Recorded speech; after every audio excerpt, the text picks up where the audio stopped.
தாம்பரம் மாநகராட்சி commissioner S Balachander IAS அவர்கள் இவர் தற்பொழுது தாம்பரம் பகுதியில் சுற்றுச்சூழலை பேணி காக்கும் விதத்தில் பல நடவடிக்கைகளை எடுத்து வருகிறார்.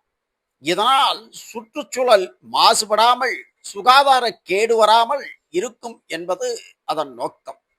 இதற்காக தாம்பரம் பகுதியில் இனிமேல் அரசாணை 35 படி பிளாஸ்டிக் பொருள்களை பயன்படுத்தினால் உறிஞ்சுகுழல், ஸ்பூன், போர்க், கத்தி, தட்டு, உணவு பொட்டலங்கள் போன்றவை பிளாஸ்டிக் பைகளில் பயன்படுத்தக்கூடாது. சாப்பாடு மேஜையில் விரிக்கப்படும் விரிப்பு, தெர்மோகோல் தட்டுகள், பிளாஸ்டிக் டிக் பூசப்பட்ட காகித தாள்கள், தேநீர் கோப்பை, டம்ளர், கேரி பேக், தண்ணீர் பை பாக்கெட், தண்ணீர் பாக்கெட், கொடி, குச்சி மிட்டாய் போன்றவை விற்பனை செய்தால் ரூ. 10,000 முதல் 1,00,000 வரை கடைக்காரர்களுக்கு அபராதம் விதிக்கப்படும் என தாம்பரம் மாநகராட்சி அறிவித்துள்ளது.